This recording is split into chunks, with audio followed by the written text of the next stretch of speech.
This one is not some foundation. And there's another. It's quite great to see architecture in the African context, not just from the South African context, but we take our skills that we have learned in the construction industry here in South Africa, as it's a bit more advanced. We take that and we apply it to the rest of the continent.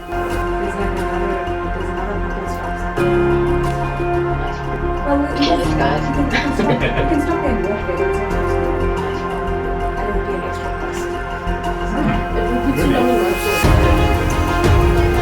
straight there.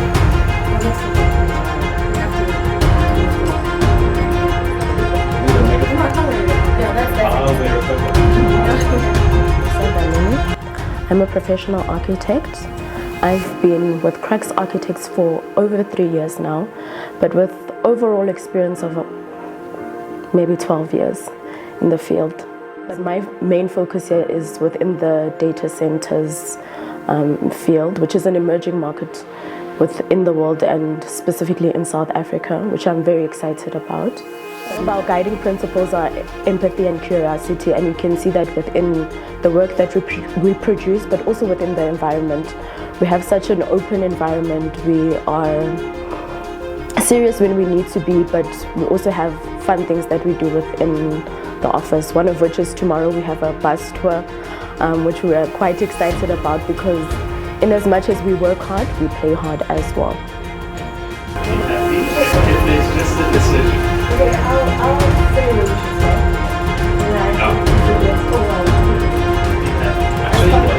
I'll tell you what, we're not doing no tour and we're going to be negotiating on the bus the whole day.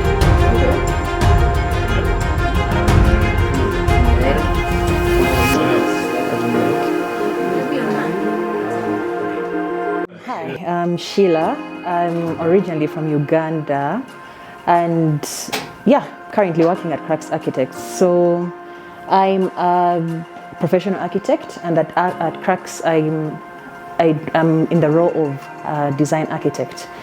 So I've worked in a variety of scenarios within Uganda and the East African region, and then in South Africa.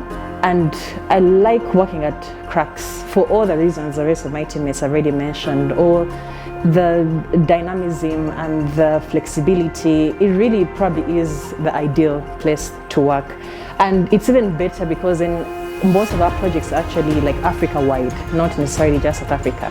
So it just gives us that opportunity to just explore, like there's so many different types of projects, like data centers, there's high-end residentials, there's name it, you'll probably find it here. And so I just love that variety that it affords us to be able to build experience and to be able to just explore. And especially as a mom, I'll be maybe one of two moms in the group. The work environment, being able to work remotely, and also the empathy and flexibility that the rest of the team was talking about, that is actually quite an important core part of how the team works, is quite invaluable to my experience, at least. So being able to exist as myself, being able to be present for my family, but also in my career. So I really, really love that. So we are all just make a decision. Hey, listen, I'm gonna. Let's stop there. And then, does anybody have a problem with the chairman being in charge? No.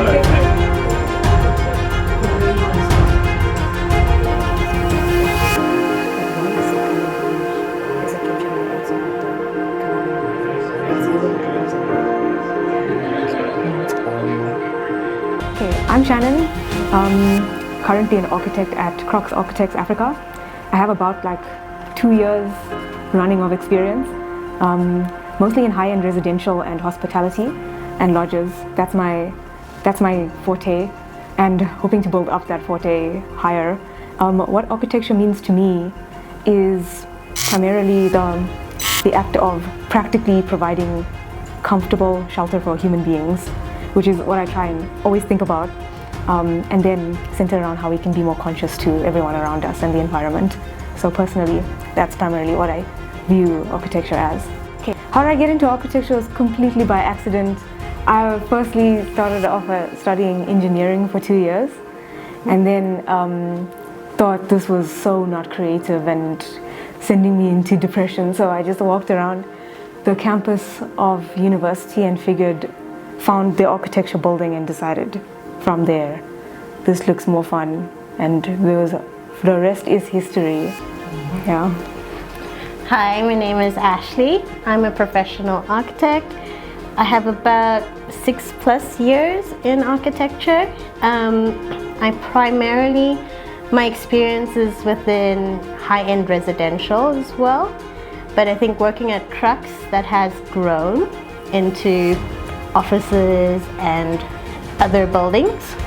So personally, architecture means to me architecture is the study of humans, and we easily forget that, but understanding humans, then we are able to design consciously, and I think, yeah, that's what it means. It's just about people, caring about people.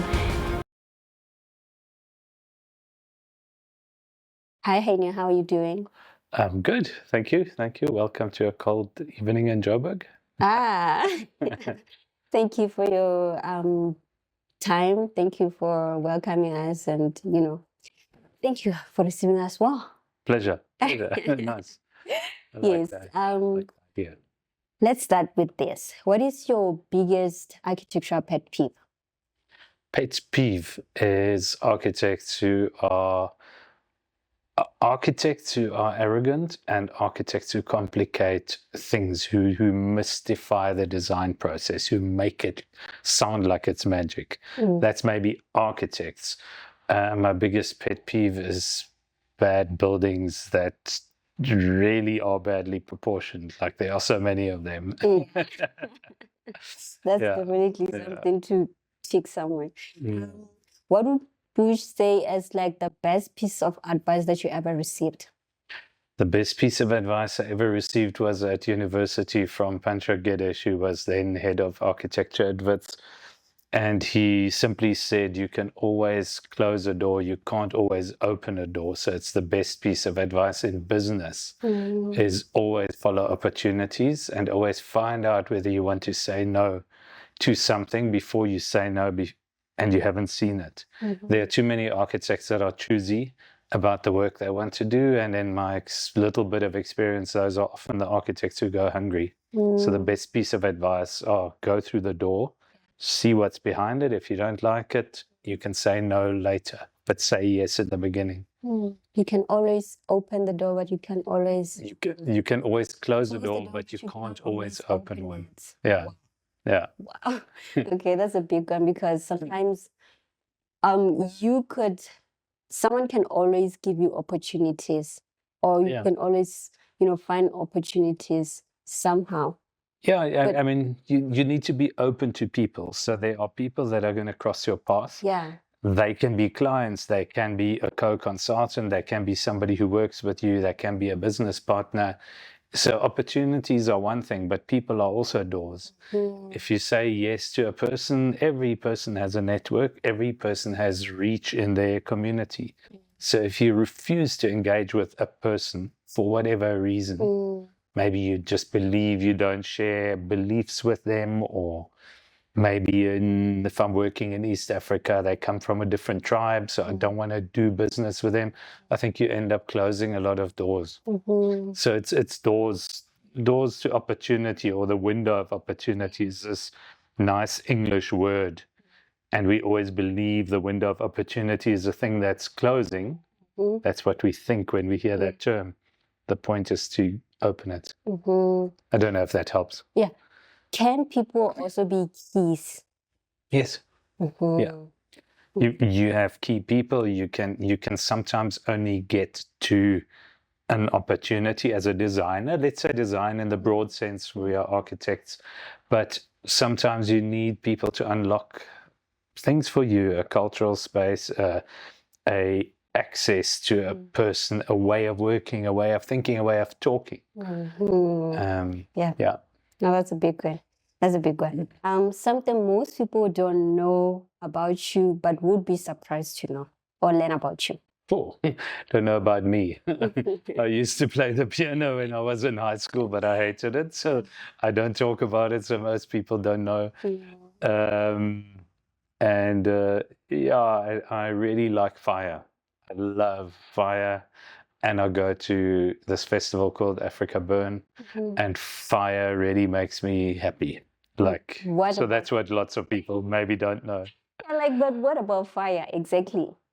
I find it mesmerizing. I find it cleansing. I find it meditative. I find it scary. I think fire is necessary for ritual. Fire brings people together. We do parties here at our house. We sometimes build a fire that's like 6 meters high and burns like 11, 12 meters high, a bonfire. So fire is a archaic and primordial thing that does bring people together. Yeah, so that's what I like about it, and also the fact that it's cleansing. I mean, you don't want your house to burn down, but like the way that fire refreshes the felt, if it's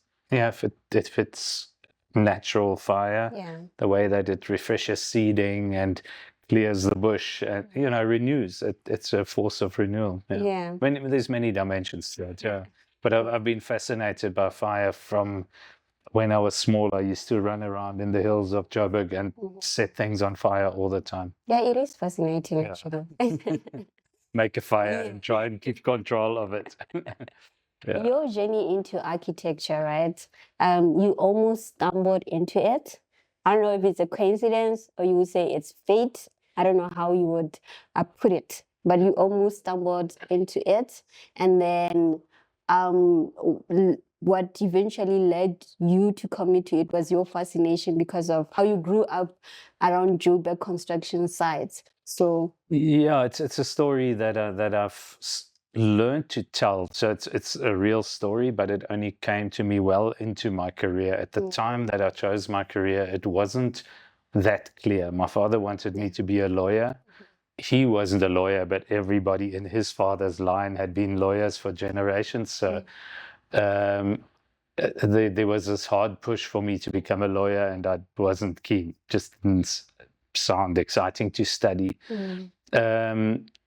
At the time that I chose it, I really didn't know what I wanted to do. I was able to make things, and when I was a boy from 7 until I was 15 or so, I had a model train set. So I would build landscapes and houses and landscapes. Literally, I lived under a landscape that I'd built in my room at home. And so maybe that was a way of shaping landscapes and roads and trees. I don't know, but I enjoyed that. I played with model trains forever.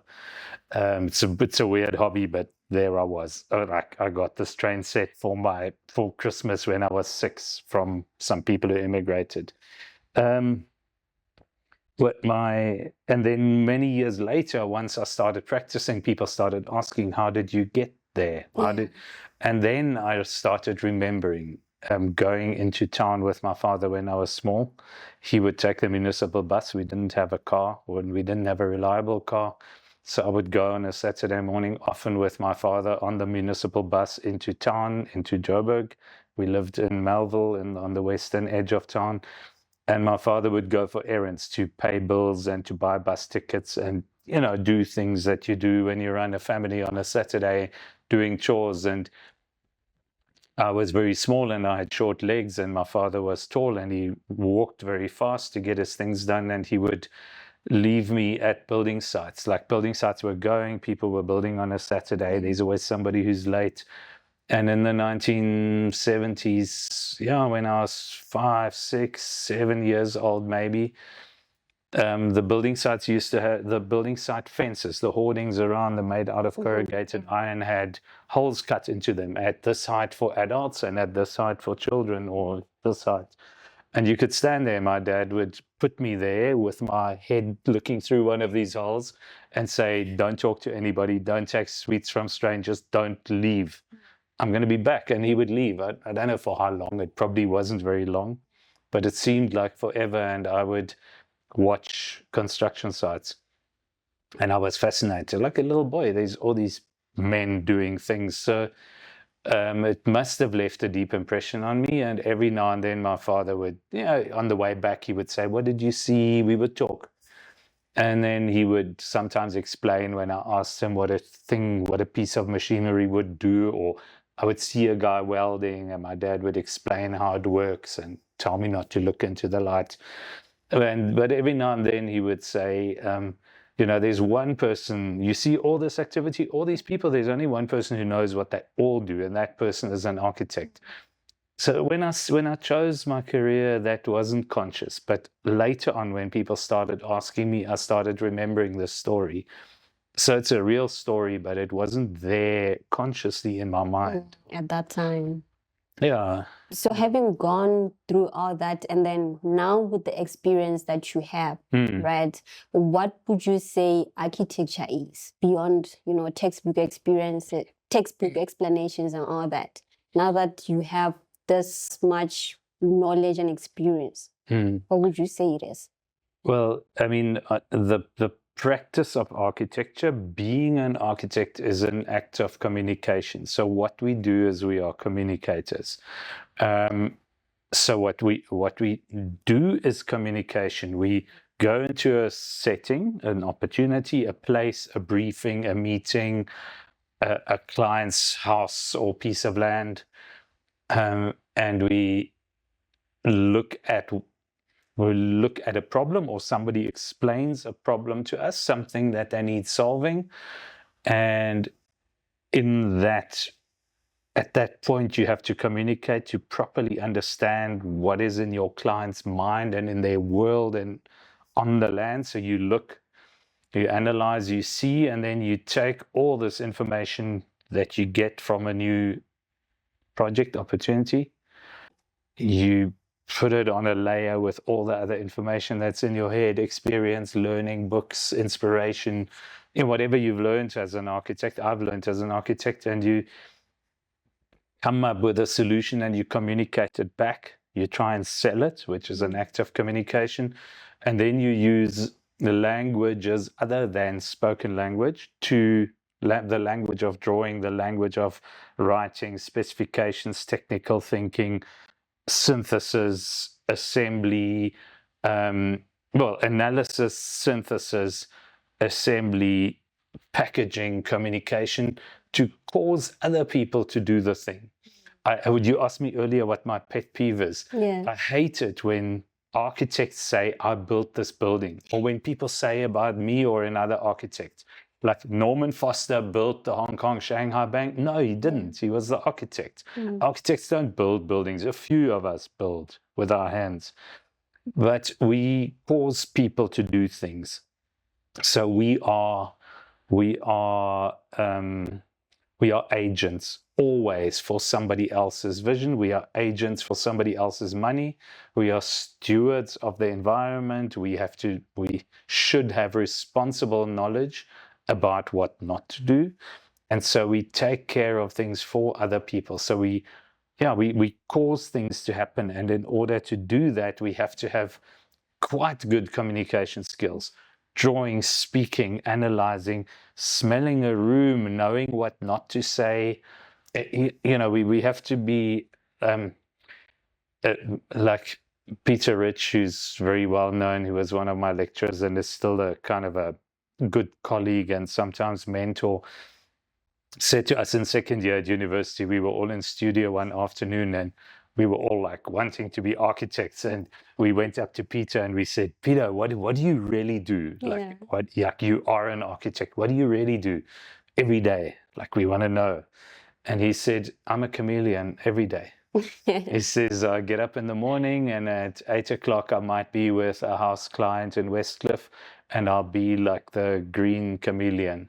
And then at 11:30 I might be with a corporate client in downtown Johannesburg, and I'll be the blue Peter Rich. And at 1 o'clock, I might be with my children and my staff at the office having lunch at my house, and I'll be the red Peter Rich. He goes, I have to blend myself into these other settings in order to, I think he used the word, in order to transmit myself, to get myself across.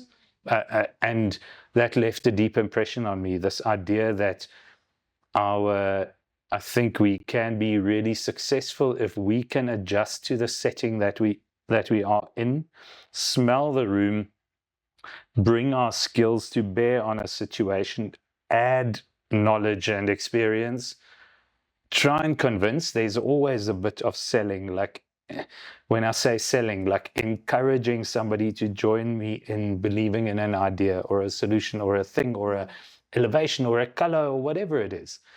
And trying to get them to agree that, or even disagree, that what is good, and build consensus. So the point about the chameleon is to not make the setting adjust to you, but to put yourself in the setting and be able to adjust like, to it. not blend into it, not become invisible, but adjust to it. Yeah. Yeah. Okay. So it's kind of a language in translation. Yeah. Right. But what is it able to, or its capacity? Architecture. Yeah. Okay. To communicate that other creative, disciplines cannot. Look, architecture leaves this residue that other things don't. Like the chunks of stuff that we leave behind are just bigger. They can't be moved. Like a painting can easily be lost or destroyed. A photograph can be transmitted. The things that we leave behind generally don't move. So the difference is like they unfortunately quite permanent, or fortunately quite permanent. So what we leave behind stays behind for a long time, and it really shapes. I think most people on Earth will have a very, very strong memory of the different environments they've lived in, and we make that. We make those backdrops. We make the foreground and the background. And so architecture, also unlike other creative disciplines, architecture just takes longer. It just takes, it is probably, you can spend 5-6 years painting the Guernica painting or the mural in Madrid if you are Picasso, but in general, painters, photographers, other artists, singers, their creative acts are shorter.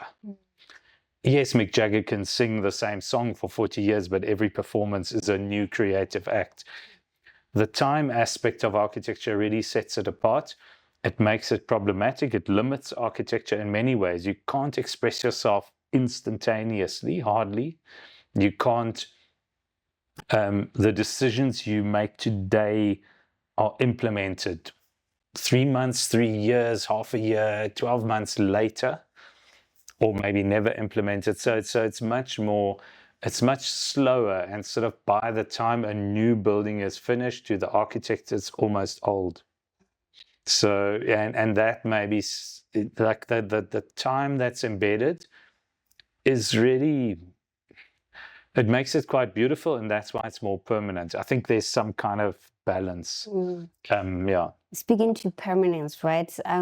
As you grew up witnessing Johannesburg through periods of expansion, instability, decay, and regeneration, how has that shaped your understanding of, one, permanence in architecture, and then two, shape your understanding of cities?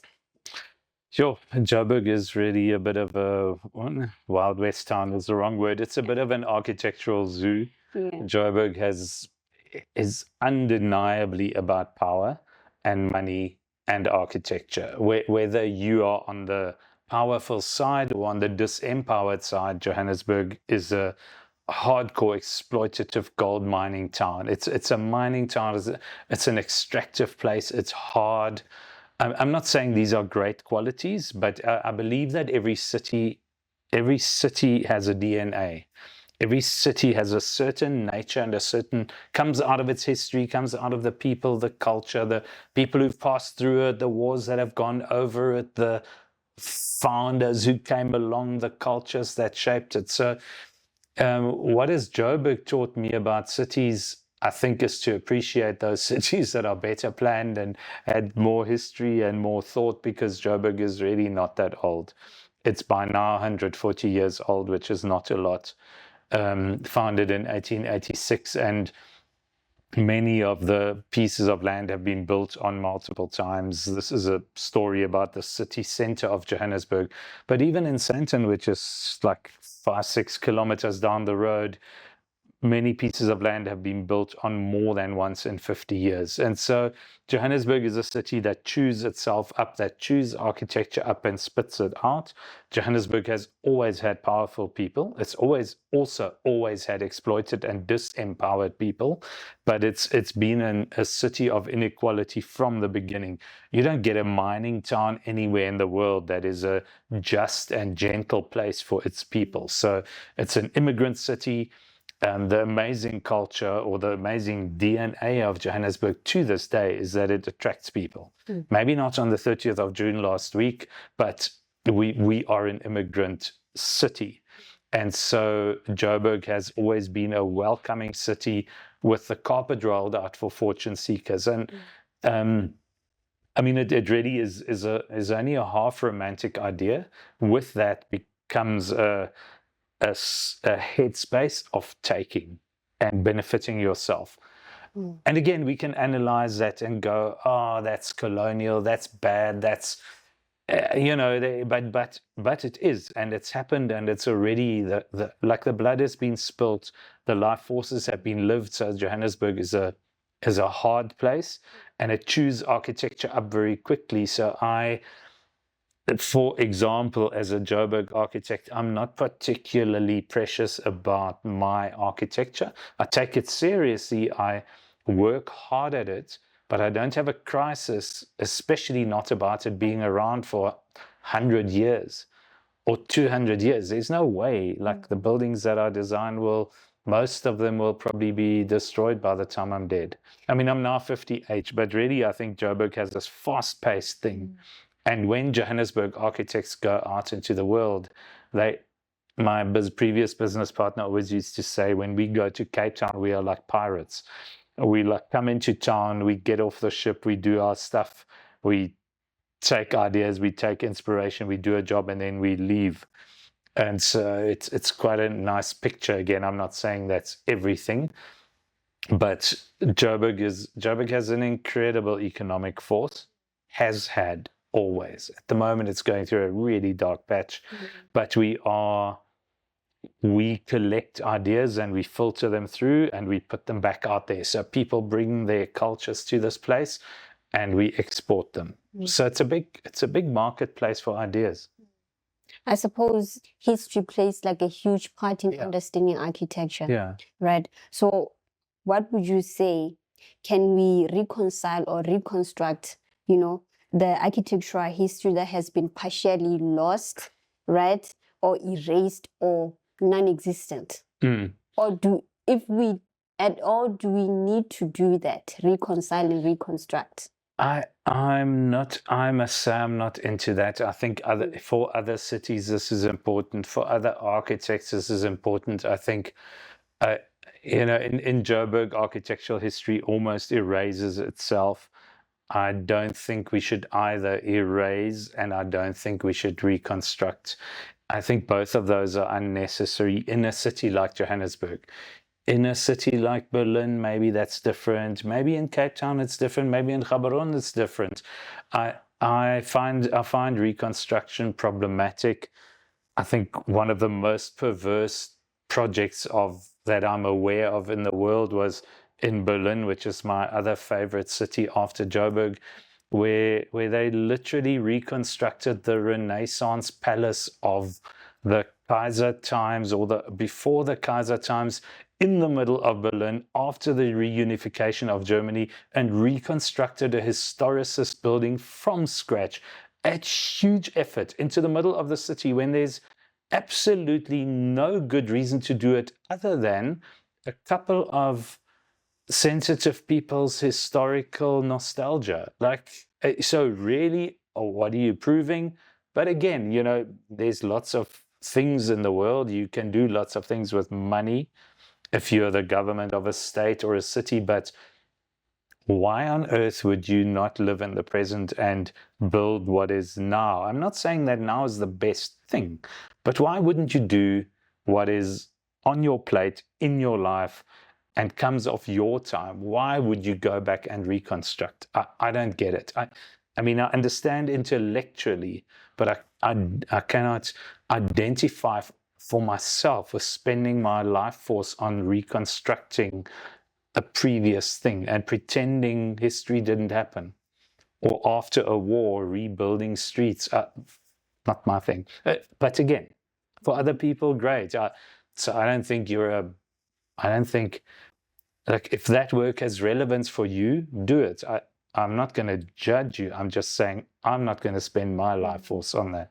But Does that answer your question? yeah, it does. But then how do you speak to the preservation of history through architecture?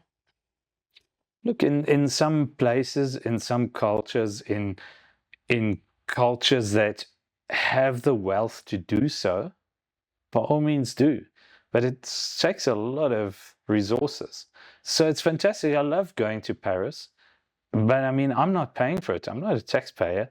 I'm glad that there are French people who somehow, or there's a French state that somehow manages to get this money together. But I wouldn't want to necessarily contribute to that. I wouldn't necessarily want to be a player. And that's why I guess I don't live in a city like that, because I could live there. So there's a beauty to it, but there's also just, I think there's a conservatism to it. Like, if you invest your life force, even as a citizen, in the maintaining of the picture of a past reality, somewhere in your being, you must be essentially conservative. Mm-hmm. You must have a very particular relationship to progress, and that relationship to progress will influence how you are politically, what kind of a father or mother you are, what kind of a community person you are, how you make decisions about where you spend your holidays. Like, if you need the safe setting to feel comfortable and validated, if you need that for your identity and your sense of psychological safety, by all means do. But it also means that you don't have I would believe you don't have a certain confidence about the world that you're in now. You're trying to get this framework in which you can hold yourself on, because maybe the world's passing you by too quickly. I don't know. Last question on this. This thing. Last question on this. Can they coexist? The past, the future, now, the now. Can they coexist? Yeah, they do. The fact is they do. Like, everything is the residue of everything in every city. And that's the beautiful thing about architecture. If you know it, if you love architecture, if you were lucky enough to learn it, study it, you can walk into any place in the world and you can, in your own mind, unlock that place. I believe honestly that as an architect, you can go to amazingly exotic and different places. But I honestly believe that one of the great privileges of our career, if I talk to a group of architects or to you as a colleague, I think architecture gives us the key to not have to feel like a foreigner, like a visitor anywhere, because I can get on a plane and get out of the plane in Moscow, and I can look at Moscow and decode it in my eyes and feel it and understand it and read it as an architect. So there's a huge part of Moscow where I will feel totally at home, even though I've never set foot there until this morning. But I will know how to read it. I'll know how to understand it. I will be able to orientate myself through it sufficiently. So architecture, if you know even just a little bit of it, and you understand the basic decisions and the things that it has in common. For example, good proportions. Most people on earth instinctively can tell a well-proportioned thing, Mm. because in nature, everything is well-proportioned. Everybody alive, there are 8 billion people on Earth. They know a thing of beauty instinctively. And buildings in different cultures, built in different times, built with different materials, built under different regimes, can, for example, all be quite well proportioned so that any human eye, Chinese, Malaysian, European, black, or Indian, whatever, can look at a thing and go, yeah, like cool temple, like cool palace, like, and so somewhere I believe that it's the way we are constructed. It's Le Corbusier's modular. It's Leonardo da Vinci's universal man. It's the way our eye sees things. It's the perfect spiral. They are universally valid rules or ways of seeing and ways of perceiving the world that we all share. And in that way, all architectural cultures are visible. If you talk about different human tribes, human species, different cultures across the world, that's why you can be American but go to Cambodia and go to Angkor Wat and appreciate those temples, because they will resonate with something in you, and you can see the human hands that made that thing, and you can understand them and honor them. So I believe it's a huge connector, and that's why, because we are human, because of the way we see and perceive and the way we can look at the pyramids in Egypt and go, everybody goes, how on earth did they move those blocks? Because all of us can see that it's instinctively impossible. So every human who goes there goes, how did they do that? And so we all have that in common. Nobody stands in front of the pyramid and goes, oh, that was easy. Man, like, okay, this is not a mystery, you know? Okay. It's a big connector, Yeah. Across your body of work, right, there's a strong balance between structural boldness and spatial restraint. How would you describe the underlying philosophy that connects your projects? My projects, things I've worked on. Oh, I do have a great love for sculptural presence. I really admire sculptural work. Strong forms, strong silhouettes. I think it's also a Joburg thing. You have to strike the balance between being showy and showing off and leaving something behind that does have a presence. So I do like sculptural work processes. I do love color, strong color. I think color is hugely underrated or not used nearly enough. The world's cities could be much more amazing if architects and clients were a bit more bold. I do love just elements of surprise. I do love the changing light in buildings. I do love places where you can be both inside and outside, like a window seat where you can look into a building and out onto a street, small moments like that. But again, I've been really, let's say, what do they say? The harder you work, the luckier you get. I've been both lucky, but really also privileged to implement a lot in my life that, you know, and it's not me. I don't like seeing myself as this author. I don't like the big ego-tripping, often narcissist-driven authorship, this hunger for going, my building, my brand. I am, and we can both roll off a name of star architects and signature styles. So I would never want to be known for my buildings. I wouldn't want somebody to go, oh, there's a Henning building. Like that to me would not be an achievement. I don't believe in singular authorship. I think the big branded practices, I get why they do that. I wouldn't want to be one of those guys. In all my businesses, I've never put my name in the name of my practice because it's not me. Architecture is a big collective thing. And I have certain skills, I have a bit of experience, but I only know what I know. And I cannot do what I do, in inverted commas, what people go, you designed that building. No, I can't. I don't have the brain for a certain way, a matrix brain to organize a thing. I'm a starter more than a finisher. So I need people around me, for example, who finish buildings with me, for me, because I want to be on to the next thing. And so to answer or to really respond to you, for me, what connects my buildings is that I see them as collective works, and that I hope that I'm always lucky enough to be surrounded by the right people who augment my skills and make the buildings into something that we do, not that I do.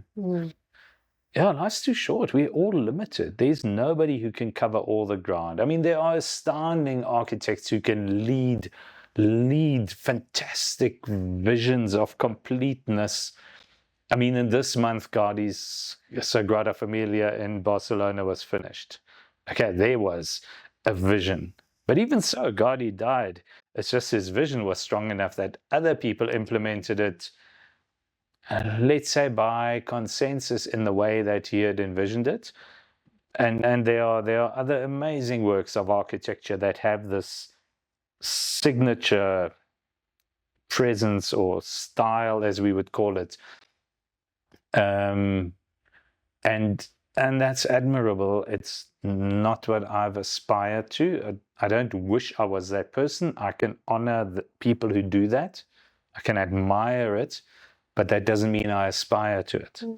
I love collective making. Yeah, but at some point you can also acknowledge it, like, yeah, I did that. Yeah. But I played my part in it, or maybe I led it. Maybe I triggered it.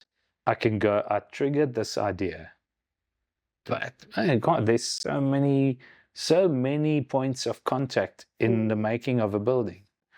So maybe this goes to the scale of practice. Yeah. If I wanted, or if any architect wants to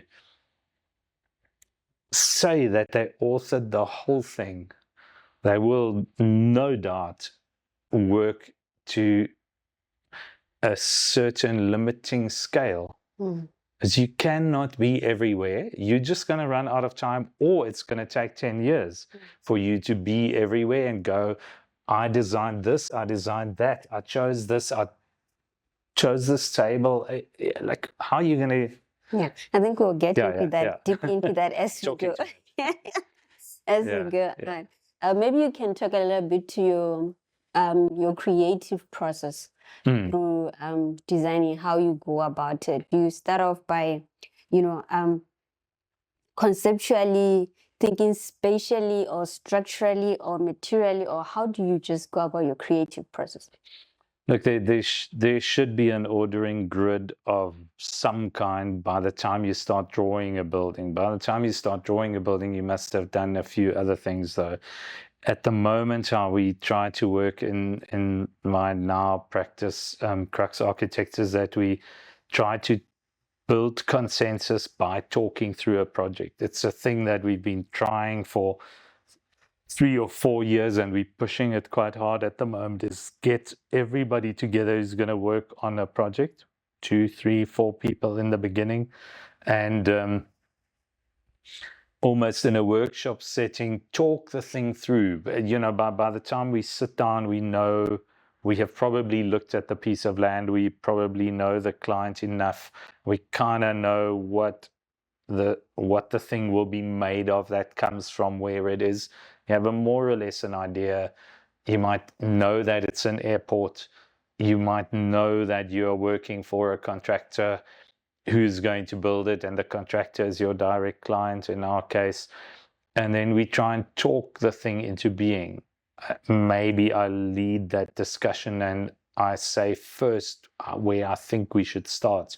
So we try and work in what we call the narrative, the story. Like, what is the story? What is everything that comes to everybody's mind? We try and listen and let people talk. It's a process that needs to be curated. Processes like that can obviously be dominated by strong personalities. I can talk too much, so it's not a fault-free process. But we try and talk the thing into being in our head, and that can take a few hours, that can take half a day, or we spend a lot of time in Tanzania at the moment in design workshops. So we talk with the whole team, with the engineers from the beginning, and we talk the thing into being, and we try and just agree on things that we never have to question amongst all of us. And then you can start drawing. So by the time anybody starts drawing or sketching, you have agreed on a certain number of things. It doesn't matter what number of things. So we try and talk the thing into being. I have to work so hard to keep my practice going because I'm unemployable as an architect because I can't draw on computer. I never learned it. I've never drawn a line even in 2D AutoCAD from A to B. I just fell into that hole between drawing boards and digitization. So I sketch on paper, I sketch with pencils, I sketch with ink, I sketch mostly on screen.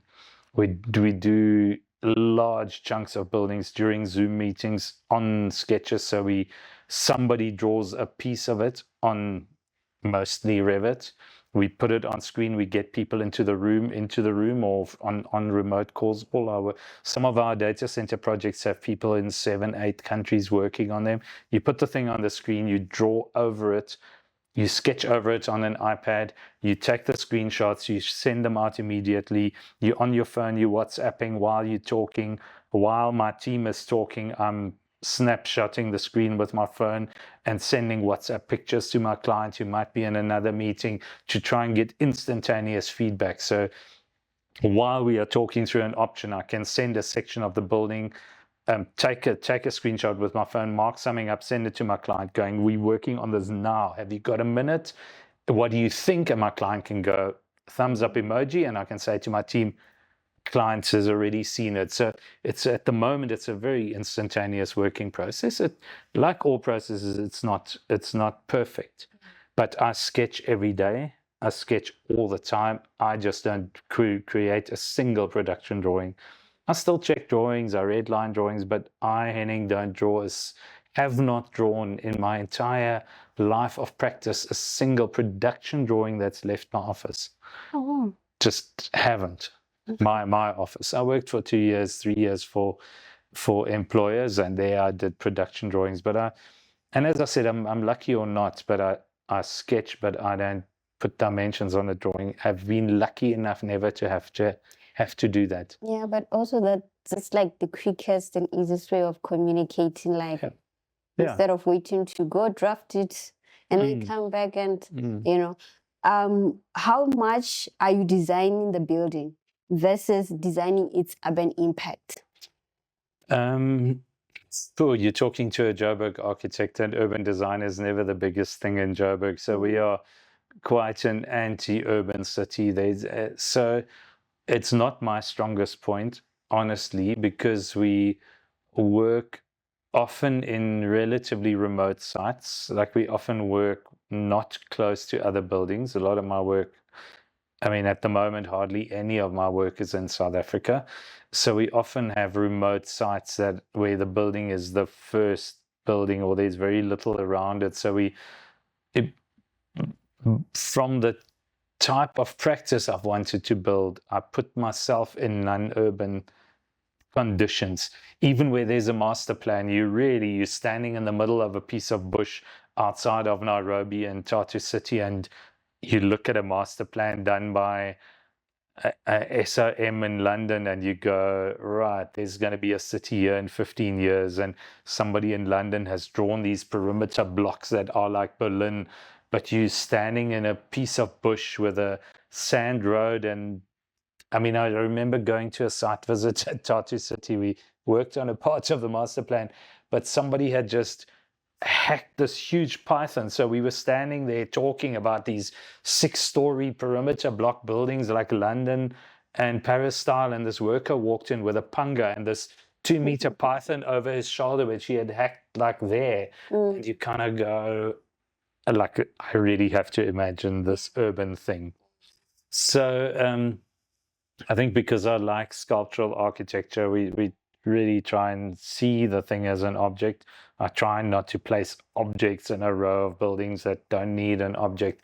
But much of our work is not very urban at the moment. And then data centers, which we also design, are really fortresses. They are very difficult to integrate in an urban setting. Plus, most of the clients of data centers don't want anybody to know what it is. So they are incredibly complex and incredibly expensive buildings. You can drive past them every day and you would never know what they are because nobody wants them to be a target and attract attention. So part of the architecture we do is, we call it stealth architecture. It is the most ordinary looking thing, but it's probably the most expensive thing for miles around inside. To get back, you asked me, urban design is not my strongest personal capability. I struggle to imagine an urban precinct. It's just not. I was never good at it at university, and I try to surround myself with people who are better at it than I do. We try and give buildings an ordinary presence and work on scale and proportion and bring the thing to the ground and try and, when you get close to it, give it an appropriate scale. And that's maybe my urban ambition. Blend it to I see it, I know it, and I also know what I'm not good at. So I try to not do this urban side when I can't, me personally. There's people in my team who can do it. Does it help you? It does. Yeah.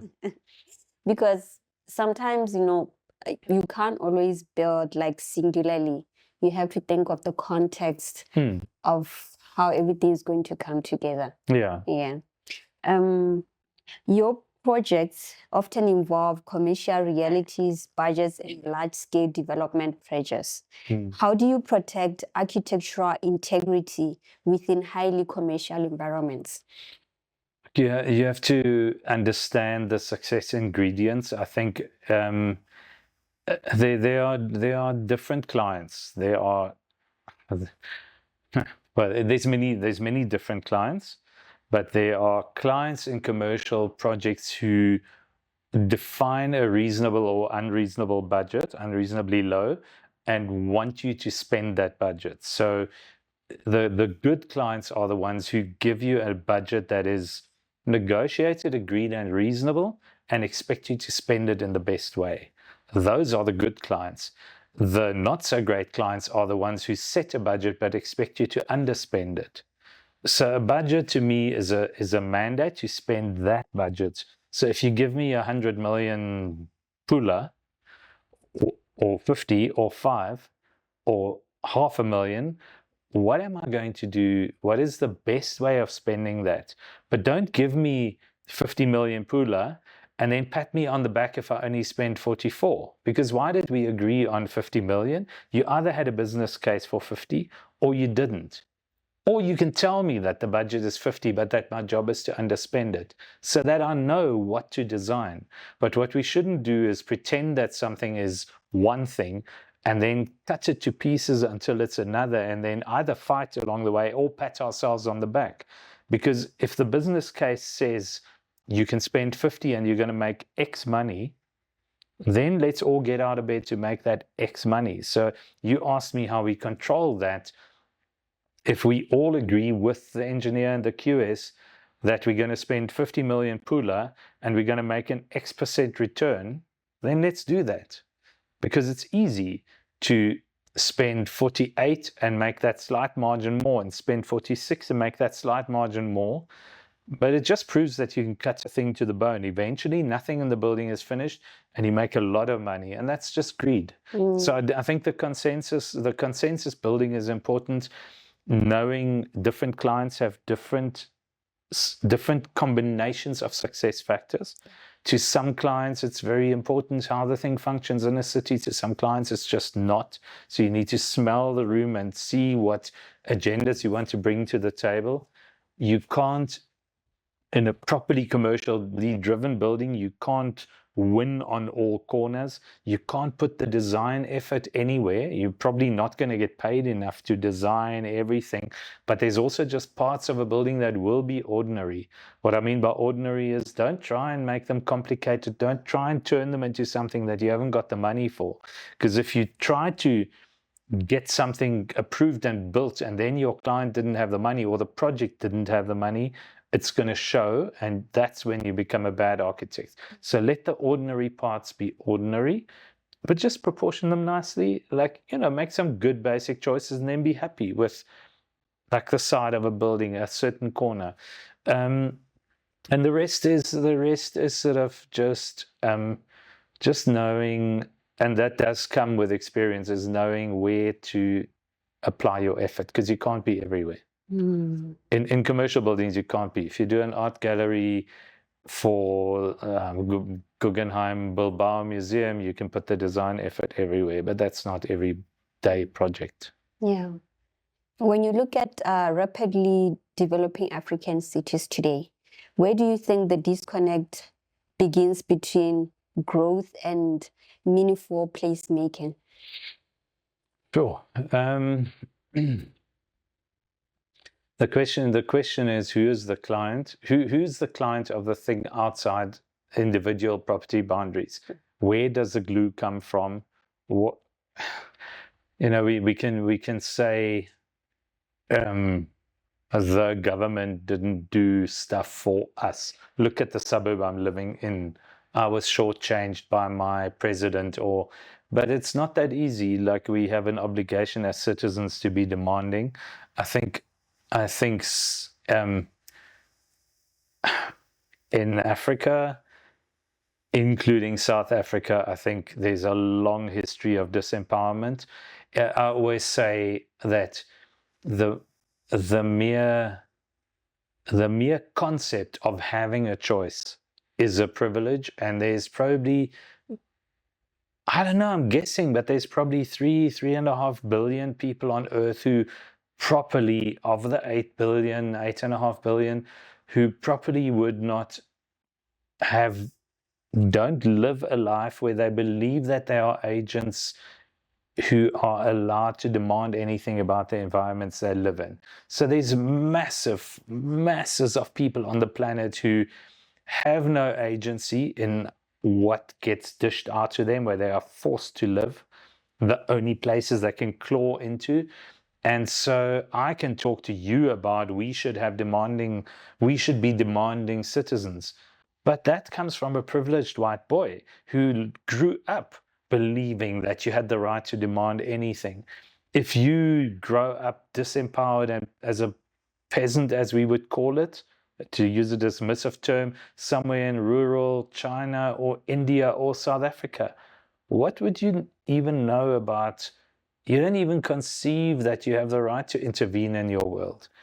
If you can't choose, for example, who you're going to marry, how are you going to decide what your street's going to be like? And do you believe you are, you have the right to either demand or look or search or question? So I can talk a lot, but I honestly believe that a huge part of how the world comes from a long history of disempowerment of the large chunks of the human population. And part of the work of every architect is to counter that, to bring people into the fold, to look at the thing outside your property boundary where that dotted line is on your screen or your paper. But the question is, with whose money? So we are agents for other people's money. Whose money? Then, of course, there are states, there are cities, there are cultures where it's understood that an architect should not design a building that is, let me call it, anti-urban. You go into a precious, let's say, European city and design a really bad building, you will ruin your career and you will run out of work. So there are places, and I was lucky enough to live in Berlin.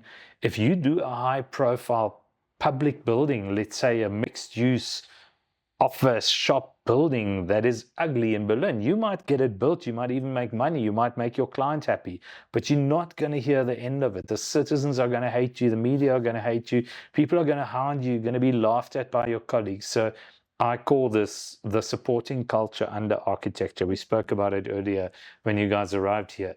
There are places that enable a more critical appraisal of the qualities of a building. You can't just build a piece of shit in certain cities in the world.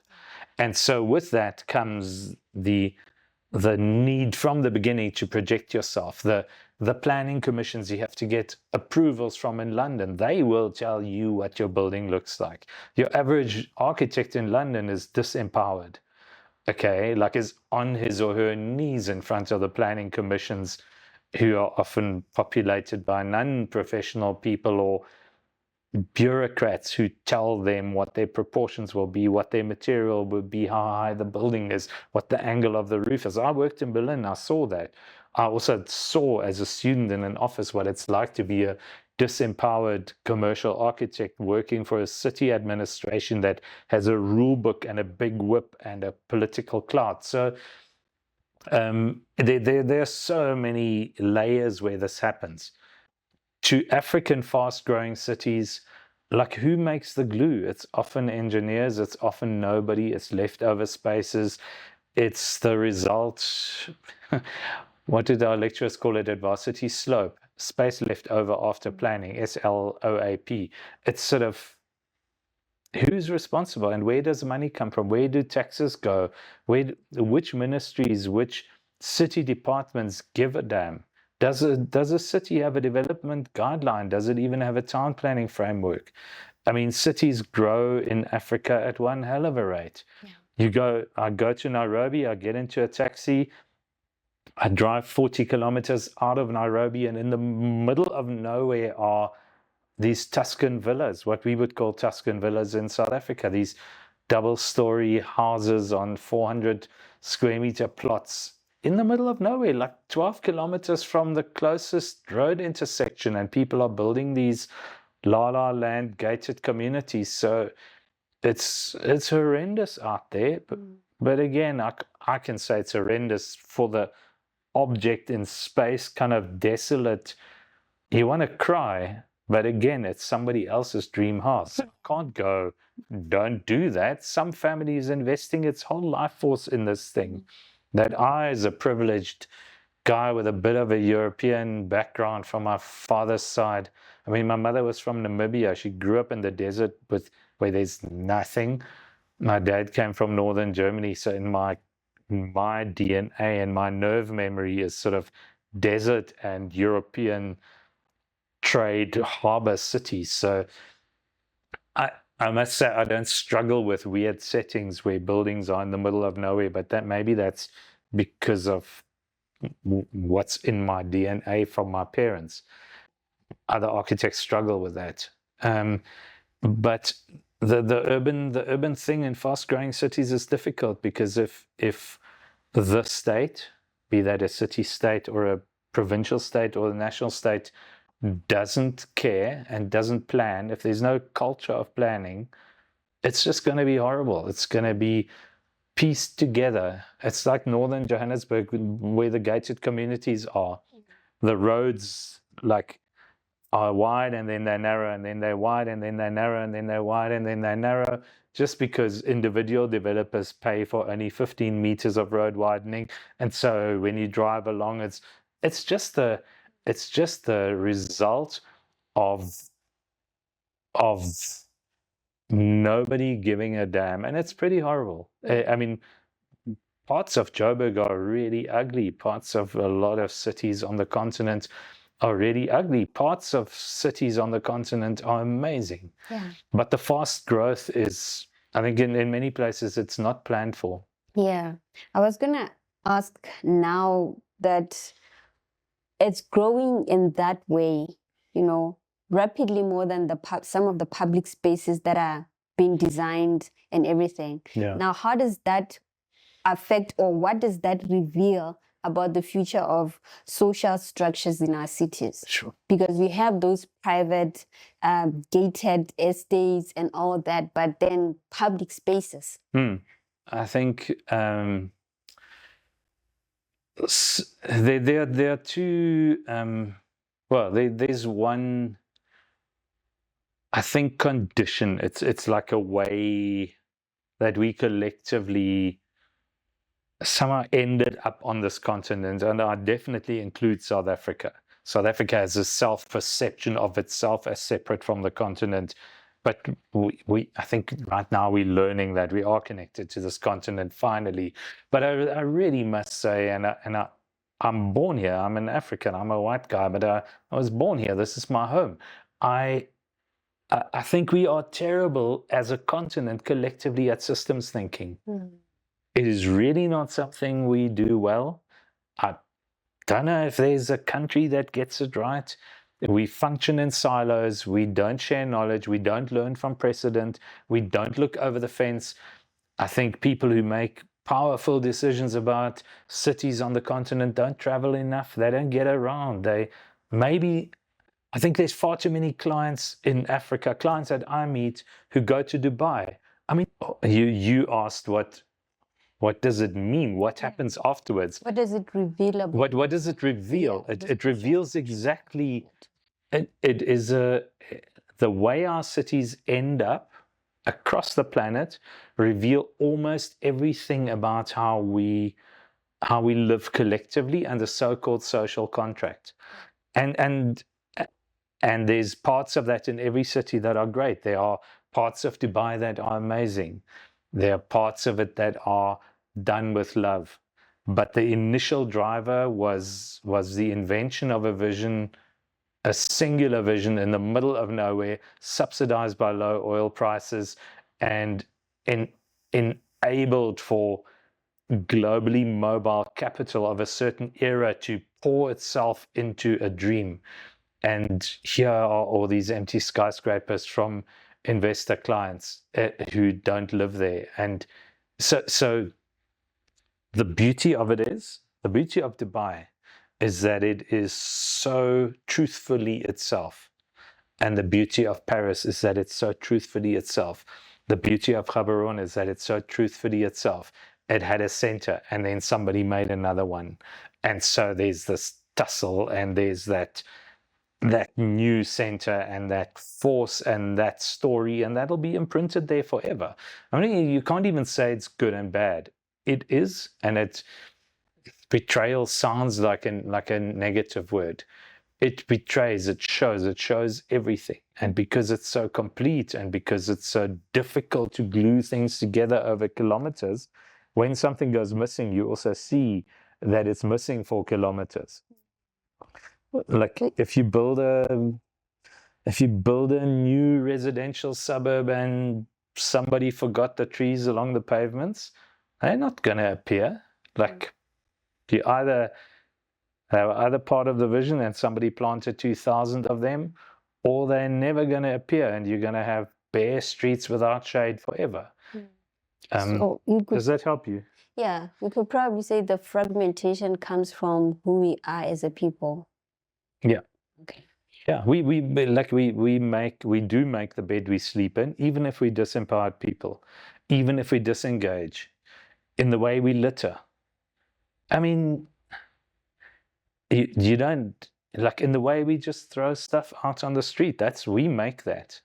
It's our individual choice. We can say we're brought up badly by our parents, but if you drive along the highway and toss your burger wrapper out the window, who do you think's going to pick it up, especially in a poor country? Who? Yeah. It's going to be there while you do that. Does it feel cool? Who do you think is going to clean up after you when you know that you're living in a country where every social service is under strain?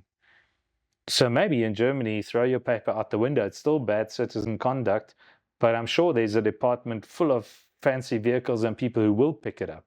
But don't do it in Lagos because nobody will pick it up. So your piece of paper is going to be left there forever. So I believe that citizenship and our collective responsibility to each other, all of us, is the working interface for the future of African cities in the context of a lack of resources and in the context of hardcore politicians and really, let's say, on balance, not people-friendly development. If we as citizens don't hold ourselves to reasonably high standards of conduct for ourselves, we are going to pass on suboptimal cities and suburbs and areas and states to our children and their children. For the fragmentation that exists within cities, especially in South Africa, economically, socially, and spatially, right? Is there a way that through architecture it can be repaired? Or does the issue go far beyond design? Architecture as a collective thing, multiples of buildings, like urban planning, yes, can undo. I think the spatial legacy of fragmentation can be undone, but it's lots of works of architecture. Certainly single, there's a lot of, there are some very good practitioners in the world who do profound work and who think of their work as so-called urban acupuncture. So they kind of go, oh, this suburb may be pretty dismal, but my work that I'm designing will make this critical difference of bringing a community together, making an environment safer. I can take a street corner and build a building where there's proper visual surveillance of the street so that that corner becomes safer for children and women, all those things. So you single works of architecture can have a critical impact, and let me call it a redemptive quality. But any one work of architecture can't change the world, can't change the way a city functions. It can set a precedent and it can encourage other people. So our work, our profession, our self-belief of many architects is that we can change the world. If we didn't collectively have something of that in us, we would probably often give up and go and do something else halfway through. So I think there's something in the idealism that underlies our why we are drawn to this thing in different ways. It has to do with the belief that our work can make a difference and that we might even be copied for our good ideas, and other people will do the good things that our buildings do. Mm-hmm. But architects also fight. Architects aren't very nice to each other. Architects like criticizing each other's work rather than building each other up. So we are also, in the profession, often our worst enemies. We're not very generous. And so I think if architects supported each other more, collective works of architecture done by a generation of practitioners in a city could really make a difference. Architecture also increases land value, right? Yes. But it can also displace communities. How should then designers or architects navigate the tension between urban growth and social equity? Sure. How do architects do it? Well, the architect needs to bring that responsibility to the table if the client doesn't have it. The question is, who are you working for? Or once it's clear who you're working for, who do you include in your clients? So I might be working for the aviation ministry of the revolutionary government of Zanzibar, designing an airport. So the question is, who's my client? Is it the person who builds the airport, who's going to run it and own it and make money from it, the Zanzibar Aviation Authority? Or is it, do I think of the 5 million people who are going to pass through it? Who are my clients? So as architects, the question is, and this is a moral choice and a moral obligation, is how inclusive do you think you can be and make your clients happy at a commercial level and at a business level, at a functional level, at a program level, at a performance level, while thinking of the actual people who don't pay you. So I think this is embedded in our thinking, certainly in our training. It's embedded in our training. It's embedded to the point that many architects leave architecture school without really ever having thought about who a client could be for their work, but only ever having thought about the community, the collective, the city, all the people in my street, when actually all the people in your street on balance not going to ever fill your fridge. So I think the amazing, astounding, powerful architects are the ones who grow these rings of influence. And with rings of influence, I mean, if you believe that you're going to influence here, here, here, here, here, you also have to take on the responsibility of here and here and here and here and here. It's like an onion. You peel the layers off. How many layers are you going to peel off? How far can you radiate? How big is your reach? How big do you want your reach to be? Do you ever talk to your client about what won't work for, if I design an office building and I have, let's say, a hardcore commercial budget, do I ever talk to my client about what it's going to be like to come to work every day in that building and face a certain inconvenience or a certain hardness? Or do I just never bring it up and believe that I'm happy if I get my check paid and the returns on the financial investment are correct? So I think this is a question of, this is where it becomes really personal, and this is where the committed, profound architects separate from the ordinary architects who do it to fill their fridge. Yeah, I mean, you can also bring it down to residential level, where you have to design suburbians and all those areas. Like sometimes some areas, the development that happens there, right, influences people to, some people, because of affordability and expense, they have to pull back from that environment to a lower one simply because of how it's been developed and it's coming up and everything. Architecture often sits between those with power and those who must live with the consequences of the power, right? So do architects have enough agency to act ethically, or are they ultimately constrained by the systems they work within? I think you're ultimately constrained because you are an agent. You cause things to happen, and there's only so much mileage. There's only so much bang out of your buck, out of your client's buck.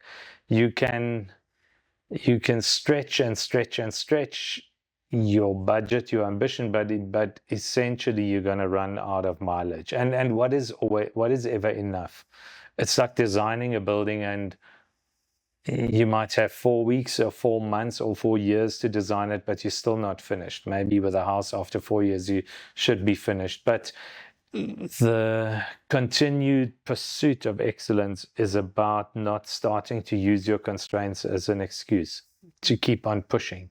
It's when you give up and you become bitter and twisted and cynical that you start underperforming, and you certainly start giving your actual powerful client, plus the people who live with the consequences, the probably worst outcomes. So the question is how you remain inspired and driven in yourself, and they become fairly personal choices. Yeah. Like how do you even practice? What kind of practice do you even build?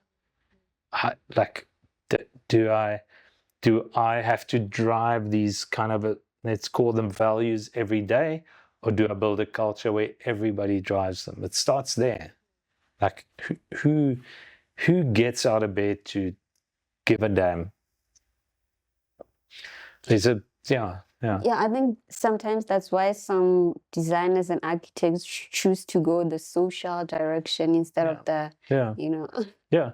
One of the better known, let's say, community-focused kind of design groupings, I think in the UK, had a simple slogan, like their byline, like, as a business, was design like you give a damn.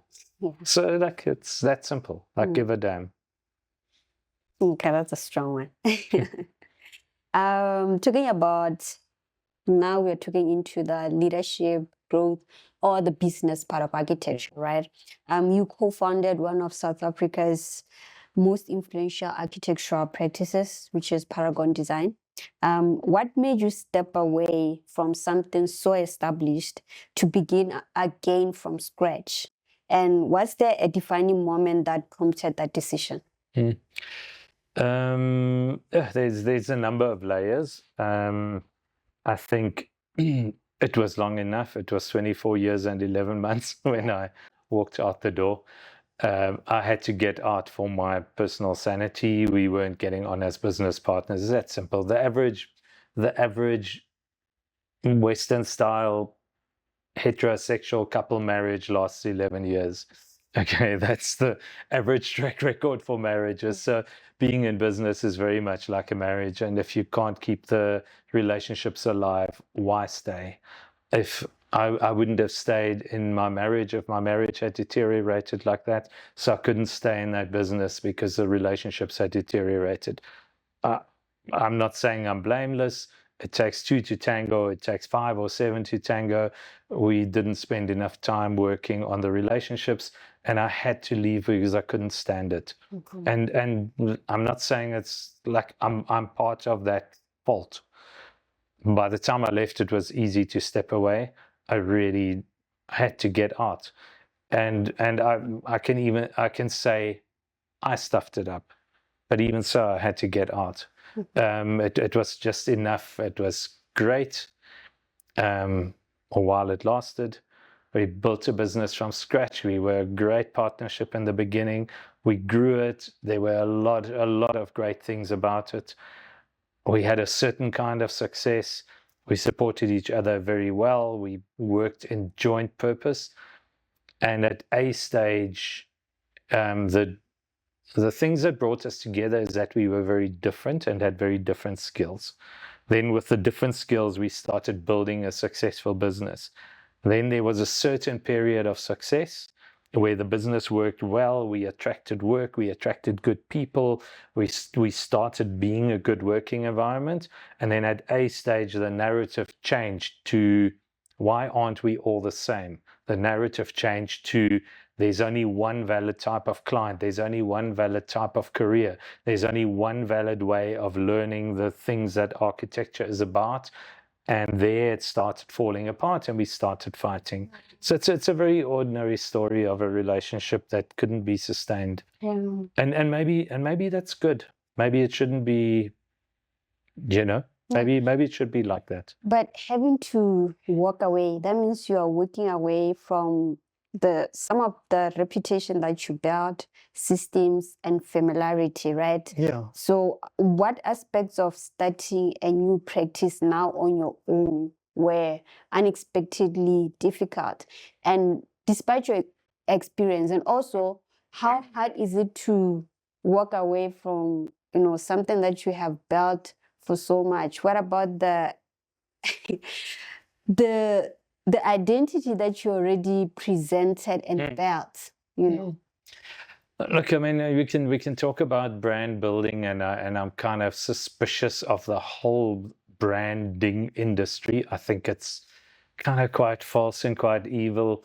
As I said to you earlier, I don't have this need to define myself in such a strong way through my work. I get a lot of satisfaction out of my work. I get a lot of meaning in my life out of my work, but I don't have that authorship thing. And this was maybe quite different in Paragon. There were some people who had this extremely intense need to identify themselves to the work, and that was part of our success. And some of us as leaders in the business didn't have that need. And they're both valid approaches. You just got to make it work. So I think walking away was like kind of disappointing, but it was very clear that it wasn't serving me. And I honestly could no longer properly contribute. There was no freedom. There was no freedom of expression. I couldn't speak my truth. I couldn't, I owned 50% of some of those businesses and exercised almost no control. So it was just not, what's the point of owning 50% of a thing when you are, yeah, it just doesn't work. So again, yeah, this is a public record. You don't attach so much meaning No, to it's this is a public record. It was great. I had fantastic partners, and then we grew apart as people. It's that simple. The reasons for that, we can all tell different stories. But we ran out of road in the things that brought us together. And then the other thing is I started working on the continent outside of South Africa. For the last 10 years, I had really no clients in South Africa, and we couldn't bring the realities together. We didn't share the African development agenda. And so at a project level, I couldn't help my partners with things in Joburg and Cape Town, and they couldn't help me with things in Luanda and Nairobi. So why were we working together? Because those the realities were so different. The commercial realities, the market dynamics, the finance structures, the professionalism of the clients, the super sophisticated client organizations that South Africa has in the structured property environment of listed property funds. It's an amazing thing. It really is world class of a certain kind. And then on the other side are people who are totally, clients who are totally not wired like that, who come from family businesses with tribal cultures, with no trust in banks, with cash building. You can't get a more diverse reality between a family who owns a pineapple farm to the north of Nairobi and wants to build a city on it, as opposed to Atterbury, who want to build a city on a piece of veld in Midrand between Joburg and Pretoria. And so it just became, we didn't manage, we as a leadership collective, didn't manage to transmit the excitement and the joy of the reach and the stretch of where we were practicing as a collective. And so we started working in silos, and then it started becoming a competition for resources, and we could all have done better, including myself. It wasn't, I can't say it was a failure. I had to leave for my own happiness. And there are days when I miss business partners, but on balance, it was good. We obsess in Japanese architectural culture and in Japanese practice culture. The renowned Japanese architects go through different phases. They often have multiple careers. It's quite usual for people to change partnerships. It was usual in the 60s for people to have multiple professional partnerships, to work with a certain set of people for 5 years, and then with another one for 7, and then with another one for 3. So also I think we locked into a late capitalist thing about brand equity and a lock-in into continuing the story and the name, and it's actually quite boring. Arata Izosaki talks very well. There are videos of him where he talks about the different phases of his career. Like Picasso had a blue phase and this phase and that phase. Arata Izosaki has defined in his own life, where he's run one atelier under his leadership. He has defined for himself different phases of his life where he deployed himself differently into his business, different roles, different natures, different architectures. It's amazing. There are amazing models out there. I think this kind of thing, we work in the South African setting or Southern African setting, which comes from the British, Royal Institute of Architects. It's all quite boring and sort of stuffy and limiting, and I don't think we maximize the ways we can imagine practice. With your years years of experience now, right? Being part of that and now having established something of your own. Yeah. What would you say now can contribute to building like a sustainable business or practice in architecture? Sustainable at a business level. Yeah. Certainly a wider client base, it's been quite difficult to start again. So it's like being a startup with 30 years of experience. So it was also good to go, okay, what do I do as a 52-year-old white South African male in the South African setting? Where do I go? Do I build a business that competes with where I come from? Do I compete with the business that I used to co-run with many people? No. So the question is, what is sustainable? Is, first of all, does it I'm definitely very interested in whether it keeps my interest alive and whether I feel alive and fulfilled. Do I feel like I make a difference by coming to work, even if it's me sitting in this room in my home office? When the day ends and I look out at my garden, do I feel I've done my best? So you asked me about sustainability. I mean, we work in incredibly challenging settings, like amazing, exciting, but difficult.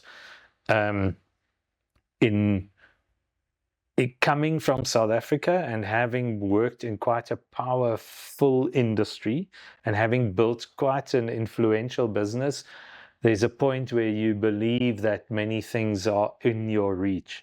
So by choosing to do work in other African, mainly capital cities, I chose for myself to put myself in more limiting economies. I went, okay, let me take this skill from Joburg, from Sandton, from Cape Town, from wherever, and take it into Nairobi and see what happens. Can I? Like, what is it that I can bring? And what is it that needs to be on the ground in the way that that city economy functions? From the power relationships to the financing structures, to the contractors, to the logistics, to the workers, to the architects, the software, the whatever, the way the approvals function. So I chose to put myself in a space of insecurity. It's like, here's this postcard here. Okay, it's like where the magic happens. What is this? Your comfort zone. Okay, we all go through life and we build a comfort zone where we know where we are, where we do, where I represent, even to myself, something. And where the magic happens is outside of that. So that's what I wanted to. That has been my journey, with that, you pay certain prices. So Paragon became a comfort zone, not for everybody, but for me. And I don't feel comfortable in comfort zones. It's not who I am. I hate feeling boxed in. And I ended up co-owning and co-leading a company that boxed me in. And again, I had fantastic partners in many ways for many parts of that journey, but eventually I had to get out of this corner. Architecture is often driven by passion and creativity, while the business side of it requires structure, it requires discipline, and it requires profitability, right? How have you balanced those seemingly opposing forces throughout your career? Throughout my career, look, I think I've always worked with good people. I've always been lucky to be supported by good creative people, so I didn't have to drive all the creativeness. I think somewhere, I said to you earlier that from my father's side, I come from a long line of lawyers, so somewhere I have a good contractual mind. I could have been a good lawyer. I may not have liked it, but I certainly have an innate understanding of knowledge and contracts, and that stuff doesn't worry me, and it doesn't give me sleepless nights. It doesn't mean I can't make mistakes, but I'm not worried about reading or understanding or drafting a contract or negotiating something in a contractual setting. So it comes to me, it's like my second nature. So I have driven that hard in the previous businesses in Paragon. That was a lot of what I did. And that was also a necessary part of the business. And I did that as well as I could. The financial and the planning and the survival thing is easy. Like there's a very simple 4-letter word, fear, FEAR. And I think you only really understand, not in architecture, in any industry, you only understand business when you properly are afraid. Okay, when you're afraid of how you're going to fill your fridge, when you're afraid of how you're going to eat, like when you're afraid of how you're going to pay your staff, when you're afraid, when you actively experience fear, you are sharp. I'm not glorifying it. I'm not saying I want to live that way. But if you stop shitting yourself every now and then, I think you lose your edge. If you start walking into presentations for a building design and you believe in your heart that you've already won and yet you're the best architect in the room and you believe that your competitors are not going to beat you, you're going to lose the next bid. Because the moment you get comfortable, like you're dead. Okay, anybody with a laptop is your competitor. We've always said that in our businesses, even with my previous partners. We used to go, never underestimate the competition, never think you're on top of your game. Like today, you've got to walk into that room and you've got to be actively afraid that if you don't do your best, you're not going to cut it. And that, so most people would say fear is terrible. Why would you want to live in fear?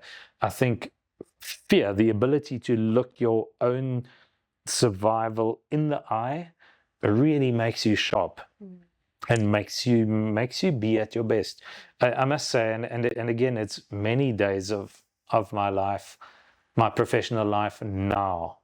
We will go into difficult rooms, difficult settings, difficult because it's not my country, it's not my language, it's not my people, it's not my city, it's not, and we work and we do whatever it is that we do as architects. But when I come back to my hotel room, I lie down and I often don't know whether my day was successful. I don't know whether I achieved or what I wanted to achieve.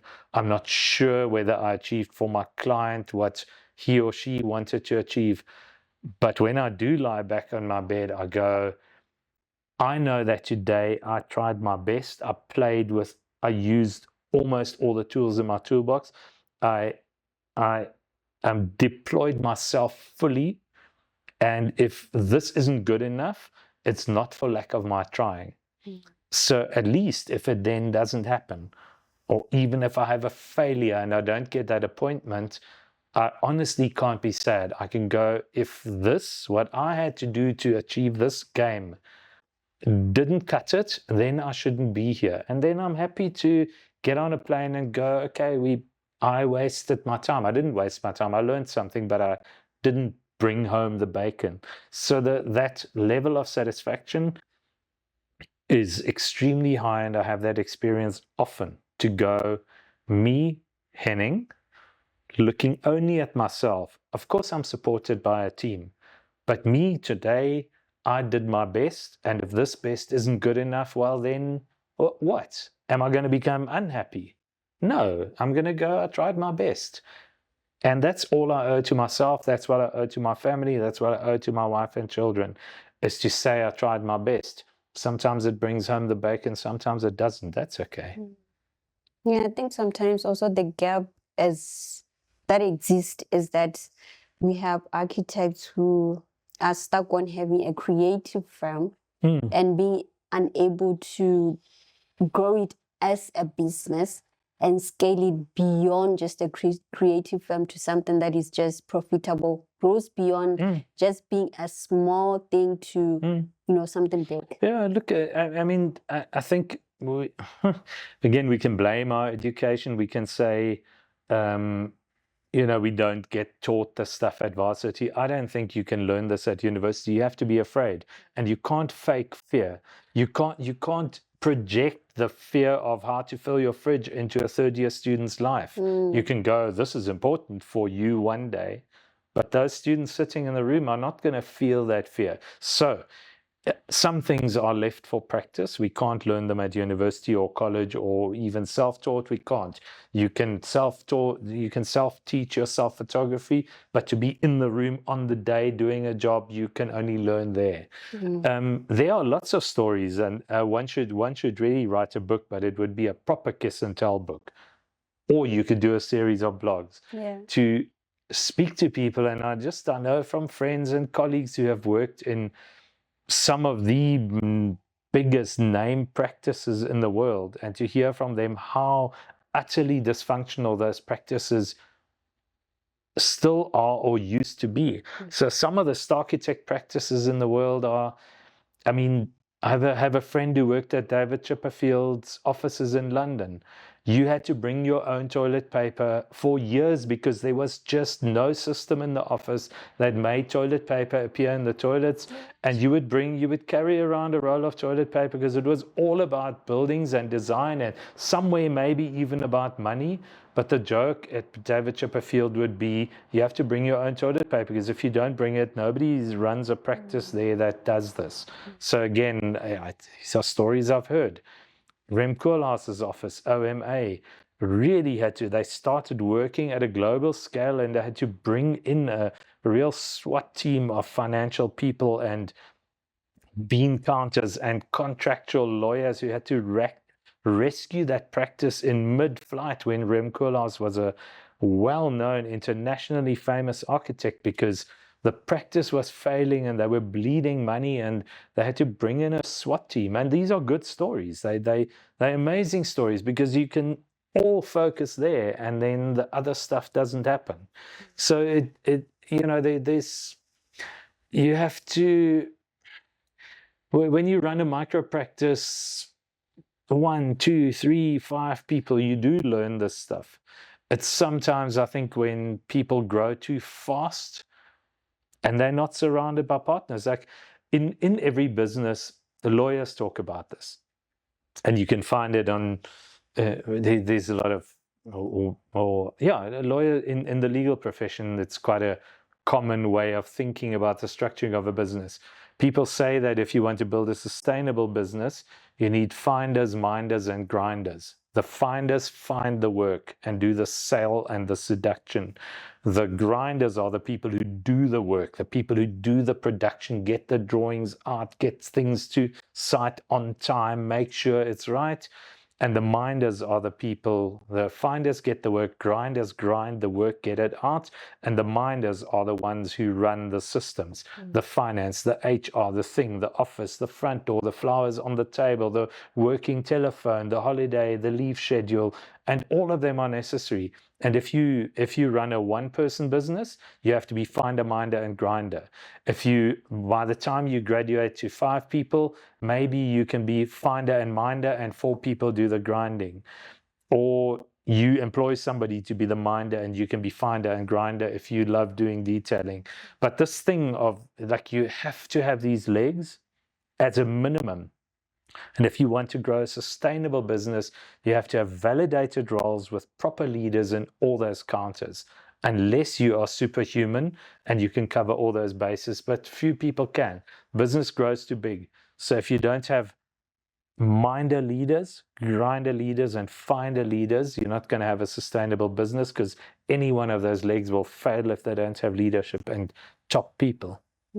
That is the sustainability formula. And you got to keep the relationships alive to make the finders, minders, and grinders validated. And that's what went wrong at Paragon. The validation went to the finders first. After that, some of the grinders, and the minders were unnecessary. And in that, the resentment grew. Yeah, speak to that. And that happens in many businesses. Yeah. This is not architecture. It's just business in general. Yeah.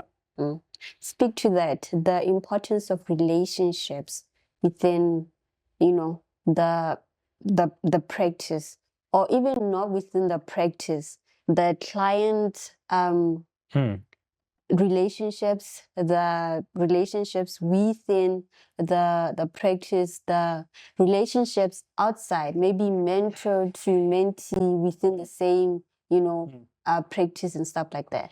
Yeah, you have to build it. You have to build it at all levels. You have to talk to people. You have to stay on the ground. You have to remember that all those people are necessary. You have to speak to the people on site. You have to phone the contracts manager. You have to check in whether the contracts manager who uses your drawings, even if he doesn't pay your fees, is okay. You have to phone him and go, "Are you okay? Are you like, kind of, do you need something from me?" So it is not easy to learn. It's something that I underestimated for a long time. For a long time of my professional life, I was quite dispassionate about relationships behind the work. I was too contractual, and that was a certain strength, but I didn't maintain certain relationships. So in my businesses now, I do try and do that better. I'm trying to be a more rounded person. I try and be a bit more patient. I try to not get too contractual too early. But you really have to, I mean, in our businesses now in Crux Architects, we really encourage people to talk. We talk as a team collectively every day for 15 to 20 minutes in the morning. Everybody's in the room. Everybody says what they did yesterday. Everybody says what they're going to do today. People can ask for help. People can ask for support. They can put their hand up if they're not coping. You can say if your dog was run over and you're not feeling good, and you can, so there's enough sharing of personal life. You can say, "I haven't been sleeping well in the last week because my grandmother is in hospital," and then the people around you know. So we try and see each other as humans. We try and we say, and we try and act on the principles of empathy, curiosity, and trust. Trust in each other, trust that we share enough so that we understand each other. Empathy for everybody as people. See the person, see the worker holding a shovel. Like, greet people on site. I go around site and I say hello to just about everybody. And it's amazing what a difference it makes. I might be an architect, but I can walk across site. I try and greet every construction worker that I come across. I give them a gesture of respect. I say thank you, even if they're not working for me, and I try and make eye contact. And it's changed my life, my experience of being on the construction sites where we are, because I've learned for myself to honor the presence of the people who don't work for me and whose salaries I don't pay, but on whose craft I rely. To go, "I did this building." No, I didn't. They did it. Yeah. The bricklayers, the tilers, the guys who sand the cornices, they are the workers. I owe them my respect. And so that's a conscious thing. Yeah. And there's a lot of satisfaction and a lot of storytelling. Like, yeah. And yeah. Yeah. Curiosity is curiosity about software and materials and places and cultures. So that's what we do. And we have wellness check-ins. We check in 2 or 3 times a year. We have one-on-one meetings. We speak about ambition. We speak about what people need, what people want, what we want from each other, and we try and build consensus so that we don't drift apart as teams. And our teams travel a lot, so we do have to speak. We try and do team check-ins. We do calls. We call each other randomly. I'll get calls from my employees that go, "Hey, Henning, how are you?" I go, what can I do for you? They go, "No, I just want to see if you're okay today." And that's, so I've tried to build a human, we try collectively to build enough human connectiveness so that work is not just work, and that's quite satisfying. Yeah. That's what it's supposed to be, actually. The Gen Z preferred, right? Yes. Yeah. Having worked across Africa, right, what would you say African architects, what opportunities would you say they are missing out currently or overlooking from a business perspective? I think, no, not I think. I know, I can see that the number and the range of financing models is far too limited. There's a massive distrust of banks.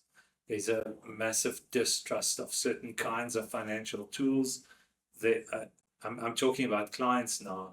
I think clients limit their options severely by building with their own money. Clients take totally unnecessary risks by building entire buildings with their own cash. And I think it's glorious, and I'm sure it does a lot of things for their ego, but it's super irresponsible and super unnecessary. And if they fail, they wipe out generational wealth in a whole family, a large extended family. So I think really there could be more openness to more different financing models, and more projects would happen, and more development would unlock if people didn't have such a clients often didn't have such a myopic view.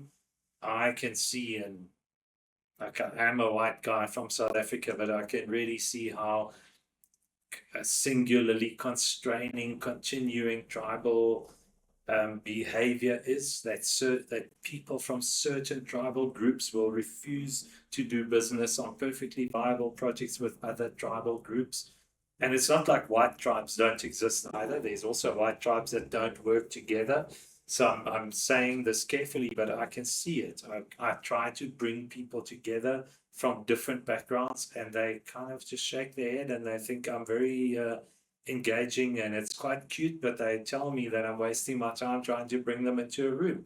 And I go, hey man, you guys could build the most amazing building here if you just came and you came. And of course, maybe I'm wrong.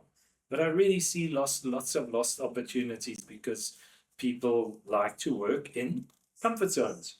So we get back to comfort zones. I think architects, I think we don't support each other enough. We're not generous to each other. I think we don't nearly maximize learning from each other. So architects, I think a lot of us learn individually the same things over and over. I think we love to share too much design knowledge and not enough business knowledge. So as architects, we really could have an easier life if we learned how to share. I'm not saying institutes need to do this and professional bodies. I really think we could just talk more honestly and openly about the things that we really all struggle with, instead of spending a whole lot of time talking about design where we all selling ice to Eskimos. We all agree already what a city should be, how things should come together, but it's all good. We all know how practice should be. The question is, how is practice, and are we helping each other to not make the same mistakes over and over? Thanks, Mira. I was gonna ask about the issue of financial models we were touching on. That maybe sometimes it's not an issue of client doesn't want to work with this client. Maybe the financial models that exist within those communities or environments that are not really sustainable or inviting for them to go those directions. Look, I think it's, again, really different realities exist on the ground. Again, there's nothing, it's not right or wrong. It's about the range of, it's about having a range of options. It's about self-limiting thinking. It's also wanting to fit a round plug into a square hole, going, I'm coming on my land, this is going to happen.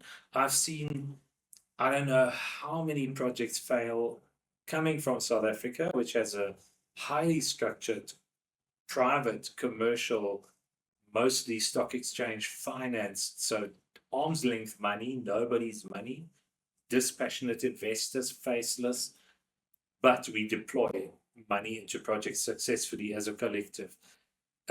So that's one way of building. It has ups and downs, but I honestly, coming from this country and this building economy, or at the moment we're going through a dark patch economically as a country, but let's say South Africa can throw up a building and we can do it fast. I've seen so many projects. I've personally worked on so many projects that were unnecessarily large, that were ego driven, really across the continent.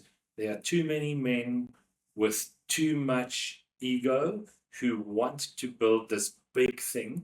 So, and then that never happens, and they lose money and they waste years of their life and years of everybody else's life by pursuing projects that are huge and ambitious, but the brief is specifically to do this one huge building and not to phase it, when it would be perfectly doable in 3 or 5 phases.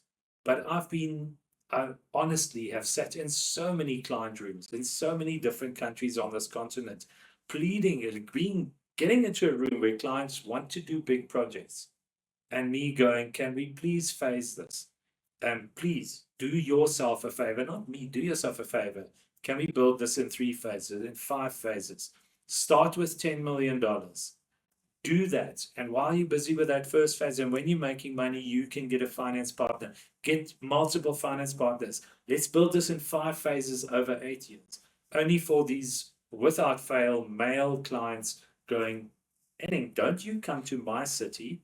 And who do you think you are, coming to my city and telling me that I am not big enough to do this project? Who are you to come and disrespect me in my own boardroom? And they're right. Maybe I need to get it across differently. But I've seen projects fail. I've seen clients struggle simply because they want to build this one throw vision, and they cannot imagine that you cannot do it in one go. So phase thinking in phases, and doing things a bite at a time is the way we all have to learn to go. Citizens demanding one thing at a time. That acupuncture building that makes a difference on one street corner. Don't go to your city government and expect them to change all housing or all transport. Like, start with a thing that you can do in one piece. And so phasing and bite-sized chunks are everything. If I hear of another project called Africa's tallest skyscraper, like, don't phone me. Don't try and get me involved. I don't want to be at that table, because those kind of vanity projects are without doubt going to fail, and they're pointless vanity pursuits. But let's build a district of great buildings, 15 of them, of a reasonable height that a local contractor can build, yes. But don't get me excited about a 60-story tower in Zanzibar. I think there are just better ways that we can all spend our life force. So phasing, bite-sized chunks can unlock so much, and we have the wrong people with too much ego. And I've seen it. I've worked in 26 countries on this continent, and that stuff is everywhere. In the 26 countries that you have worked in, right? How do you distinguish between bringing your architectural language into a place versus imposing it onto a place? Like, we were just talking about how a client can go to Dubai and say, see something there, like it, and come back to Dar es Salaam and say, I want that here. Look, it's always a conversation. Again, our projects have very different outcomes, and I have never wanted to have a signature style, so that stuff doesn't stress me out. We try and listen, we try and mediate, we try and filter, and we try and feel. Yeah, you got to feel your way into the room. You got to feel what did I say? What fights are worth fighting? What can you win? What are the small wins? What is the low-hanging fruit? Where can you make progress? Where can you build consensus? If you go into a room with a conflictual mindset and you try and look at a client's ambition and yours as two opposing things, it's not a good starting point. You're going to end up in a fight. So really, you need to humble yourself. You need to understand why a client sometimes wants something and why in certain settings that is going to happen, and they are entitled to it, and your role is to implement that vision. You can choose to walk away.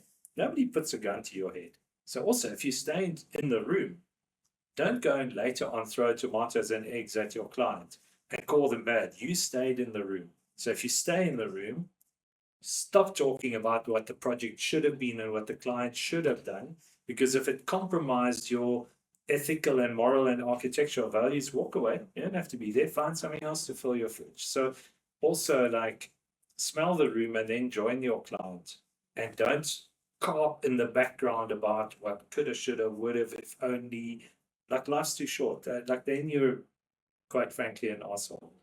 So if you stay in the room, get in the boat and join the team and work in a team and implement the client's vision. And if it's a piece of Dubai and you get it and you understand it and you can validate and you can do it well and you can build relationships and wealth and structure and knowledge, and you can empower people by working on that building site, and the project can leave behind a set of building skills that can go into other projects. Hell, that's a great outcome. Also, like, we cause the buildings to happen, and people who built them learn on our sites actively. And that is a residue that stays in communities. Yeah, we touched on a little bit about displacement, placemaking, and all that. And South Africa has recently witnessed a renewed maybe not a renewed, Continuing. yeah, anti-immigration protest that has brought like questions of identity and exclusion back into the public discourse. So from an urban or architectural perspective, how do these tensions influence patterns of displacement, access to housing, public space, and the broader experience of belonging in a nation? Sure. I mean, we are going through a really dark time. We are blaming the wrong people. We are excluding. We are actively, collectively, as a nation, excluding ourselves from participation in the future of the continent.